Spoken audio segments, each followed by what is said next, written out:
So we gonna be turned up. We got sipping with motherfucking Sammy just pulled up in the building, man. So it's a lot of surprises on this beautiful Monday. Although it's raining, we still out here getting to it, getting shit done, getting the job done. Crates, what's good, man? What's good, Brody? Man, let me get this little mic check. 1, 2. Oh yeah, you good, you good. Sound crispy already. Shout out my people in the building, man. Glocaware Radio, Dreams to Reality. I'm in sipping with Sammy, Kravitz, CME Morning Show. Thank y'all for having me, man. This shit is amazing. Thank you for pulling up, man. It's funny, right? Because my journey back into music, back into the media world, you know, it started with, it started right there at Digital Crates. You know what I'm saying? We was grinding together, man. Facts. And we came up together hosting shows. Facts. And that's how I like to work with people in the studio. Is I'd rather we do shows, rock a stage or two first, you know what I mean? Get to know each other, you know what I mean, a little bit, and make sure everybody has the proper energy, hell yeah, proper business, proper people and team behind them, and that's how we get going after that.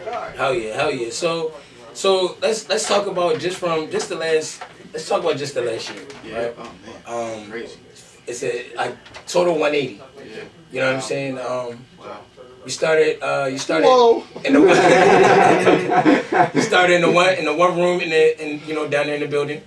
Yeah, I mean, I've literally been through about 5 studios in the last 2 years, but that was all literally pretty much supported by concert promotion, DJing, and show hosting and event hosting, and it was literally like everything worked together in like a system. So it didn't matter what studio I was in because the energy was created just from being in shows 2, 3, 4, whatever, 5 nights a week, and like transitioning into bringing people from like a stage like yo bro outside setting into like a professional like yo let's really get to work now. Facts. Not many people are built for it, dog. Like I ain't going front. Like a lot of people can jump up and down stage, but they can't come to the studio and make a song.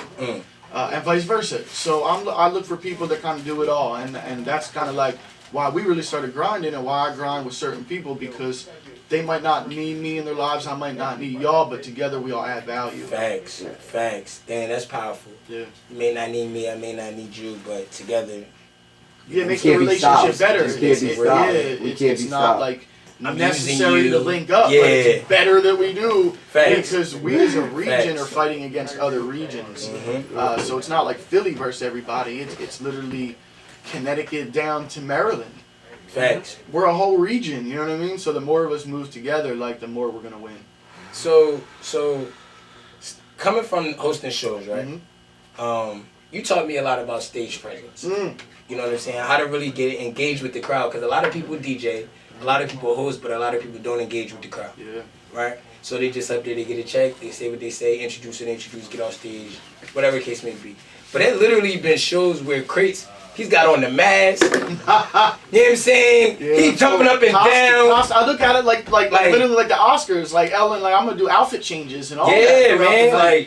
Like I might have different sponsors, like, and I might want to wear different clothes during different parts of the night, depending on who's performing. And that kind of leads back to the original question about the top of this year, being in one studio, moving to another in the midst of COVID. No, this is before. We're really talking about just the top of the year. So okay, we were moving from one studio into another at the top of the year at the time that we were selling out 1,200 seat venues. So I'm literally starting the year standing, commanding crowds of 1,200 people, some of the biggest crowds I've gotten to host here in Philly, commanding the crowd, and feeling so good. And then a month later, I'm in the crib just making beats all day. You know? Talk about COVID, crazy, because you didn't slow down, even when you was in it. Like you know what? I'm in the Illuminati, so I knew it was coming. I knew it was coming, so I spent literally the entire November through February pretty much locked in the studio. The entire holidays, I cut family time short to grind, and I had a plan. And my plan was to put out music every week, like literally an album or an EP or a single every week, all year. I had literally 30 albums done, close to, EPs, singles, plus marketing material. I had been working on content, visuals. So I was planning through the whole year, even with COVID coming. I'm like, yo, I'm going to flood. And I was. The first month and a half of COVID, I put out like 5 albums, and like I was gassing, and the numbers was going crazy. And then my man George Floyd passed, and like, yo, everything changed.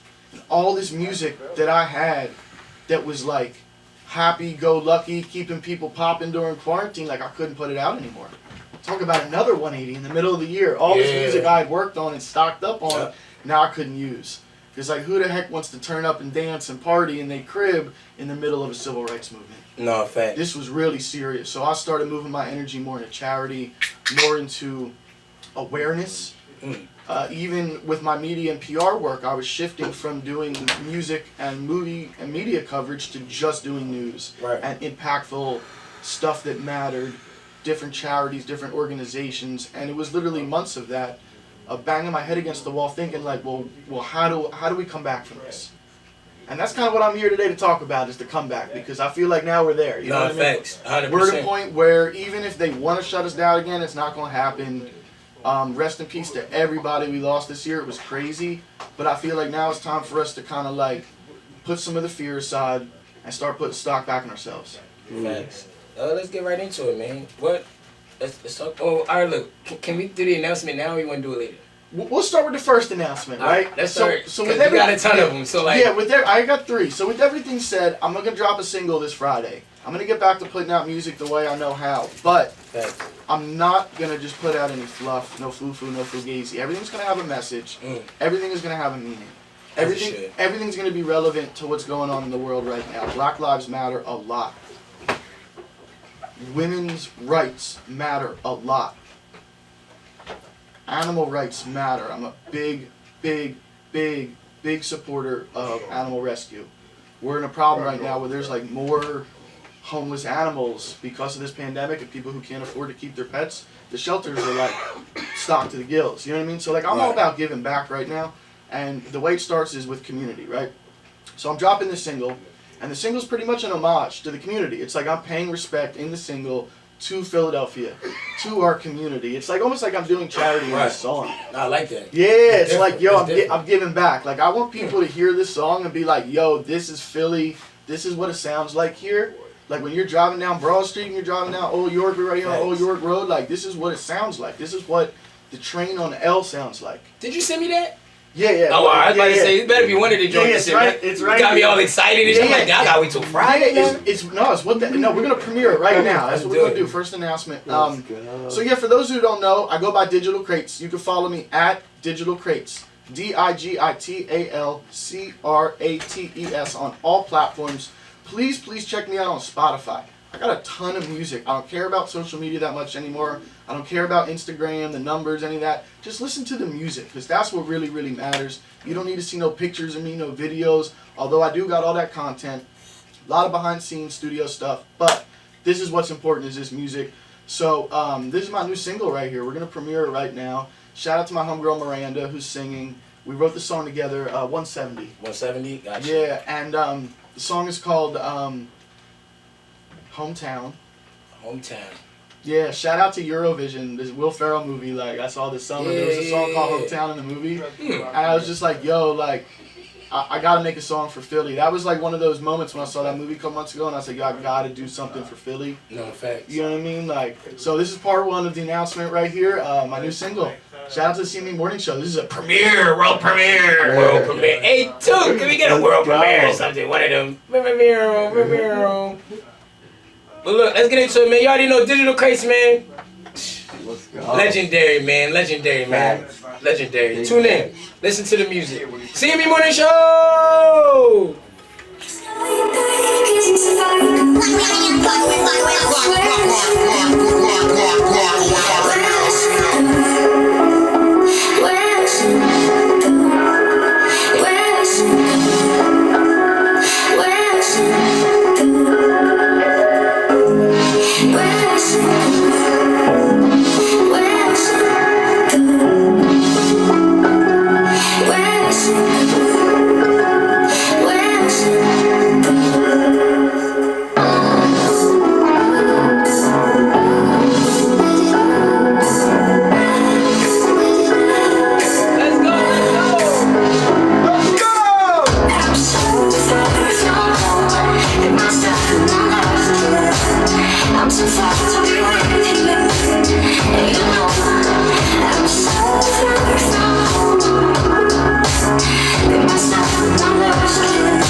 Yeah. That's Hometown, CME Morning Show exclusive. Digital Crates featuring Miranda Glory, Miranda G. Miranda G. I might have to do something with her, man. Gotta do something with her. Her voice is, I love it. I love it. So, man. Home is a state of mind, also a place, you know what I mean? And Philly is like, you got almost, I wouldn't say equal, but you got like a lot of people that's from here, but then you got a lot of people that came here for work or came here for college or came here for this or that. During pandemic, a lot of people moved here from New York, from Jersey. It's like, so Philly is like, they call it the city of brotherly love, and it really is. Like, you, even if you're not from here and you come here, you do feel like you're home. Facts. And I wanted that song to like kind of represent that feeling of coming home and just being where you're supposed to be. Yeah, I think no matter where you're from, like you hear that song and you'll feel home. Yeah. Wherever you at, you'll feel like whatever your home is. I like that. I like this song a whole lot, man. I like this song a whole lot. So real quick, tell people what you do. Yeah. You know what I'm saying? Everything that you do. I'm gonna break it down. Like, it's really simple. The best way I can explain it is like with like a daily schedule, right? So I do like a little bit of everything, but it's all with intent to support the independent music and entertainment community, right? So really, first and foremost, what I do is I make music. I'm a composer, songwriter, producer. So I am in the studio pretty much every day, doing a wide range of work from production to recording, mixing, mastering. But mainly what I do is collaborate with artists and help them to develop their songwriting and production skills. I look at every artist as a producer, so I try to teach them to make beats, teach them to record themselves. Facts. Teach a man to fish, kind of. Facts. Absolutely. So it starts with the music, and then it gets to, actually marketing. You got to sell the music. So the best way to do that is with media and PR and advertising. So the next part of my day I would spend promoting and advertising and marketing the music that I'm working on. The best way I do that is through media and PR.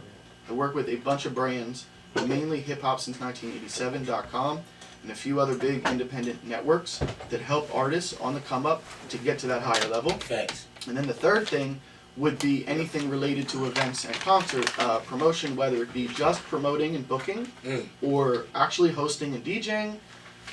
Or even performing. Sometimes I might do an actual digital crate set, because over the last few years, in addition to basically, like I said, to add value to my music production, I started putting out my own electronic music about 3 years ago. So I've only really been putting out music for about 3 years as an independent artist myself, and all that works together. So it's basically music, media, and concert series. And I've, over the course of pandemic, been trying to shift everything I do into education. How can I really give back to the community now that I'm getting a little bit older? and I can't really host and DJ as much, and not in the studio as much as I once was. Right. So I've been getting really into Zoom, teaching classes, taking classes, learning and teaching both. And also really getting into the Twitch thing, the OBS like we're on here, Right. and getting into live streaming. I've been building a nice little audience on Twitch. I just kind of like turn it on when I'm in the studio making beats or mixing or mastering, and just kind of let people comment in the chat on how they think I should make my beats better. And I really listen to the chat, and I'm growing in this live stream thing. Also, big shout out, I just got into Clubhouse. Really? If anybody's on Clubhouse, yo, shout out to Clubhouse. That is a very, very, very big vibe right now. I was literally in a chat room. I was literally in a chat room with like Meek, Larry Tan, like heavy hitters, Hustle Simmons, like all in this chat room, yesterday. So I suggest that y'all do everything I'm doing, because if I could do it, y'all could do it. Y'all could wake up, make music, market and promote it, perform it, and keep networking and growing. And that's what I do on a daily. It's a lot, I know. It's a lot, but you, for the most part, you like you said, you know your schedule. You know what I'm saying? Everything's done with intent. Yeah. And I think that when you do things with intent, it means everything. Yeah. You know what I'm saying? A lot of people just are doing stuff just to do it. Yeah, and that leads to my next announcement. And so I stopped putting out electronic music in like, what was it, like around April, May, when George Floyd was murdered. And that shit was so crazy, and I had to just like take a step back from everything. I started even making clothes. Get out of here, crates. Depop.com/digital crates. I got about 50, 60 pieces for sale on the website. Yo, I got a couple. Custom made clothes, one of one. I do everything by hand, one of one. Let's go. Mainly vintage concert and band t-shirts, but I do all custom tie-dyeing and acid washing. Oh, So it's a drip. It's something new that people haven't seen. Shout out to TikTok. I saw people just doing it on TikTok, and I'm like, yo, I'm not really making music right now. I'm in the crib. I can't watch the news anymore because cops is killing everybody, and this shit is hurting my heart to the point where I can't even live. Right. But I started making clothes, man. And then when I started making clothes, that brought back some intent, and I was like, all right, I'm gonna get back into making music. So this is announcement number 2. On November 11th, I will be dropping an album. East Philly Part 2. Ooh. Heavy. I've been working on this album for 3 years. I like it. 3 Waiting years. For this. Yeah, I've been working on this album That's a for big 3 announcement years. right there. Yeah. East Philly 1 came out about 18 months ago. I was already working on East Philly 2 at the same time. I'm going to Travis Scott this John. I'm not going to list any of the features. This John just going to drop. A lot of the artists that are on there have been contacted. Everybody knows what's up. Royalty splits have been made on DistroKid and all that. United Masters, all that. Everything is straight. You know what I mean? I love it. But it's going to be basically a surprise compilation album, kind of like Dr. Dre 2001. Let's go. Where it's like you're not I'm gonna excited. know, or like a DJ Khaled album. You're not going to know who's on every song. It's almost like every verse, every hook's going to be a surprise. I like it. It's 26 songs, about 18 artists. Mm. Yeah, it's stacked. Damn. And there's heavy hitters. Like there's people on there that I recorded 2-3 years ago that are big now. Right. They weren't then. They were just the homies. But now they They ain't the homies no more now. I had to go through label management to get a couple of these songs cleared. You know what I mean? And this was homies. You know what I mean? But business is business. Personal is personal. Facts. I'm dropping East Philly 2 on November 11th. This album is so crazy. Only a few people have heard it. I know that it's what it needs to be. Every song has a solid message.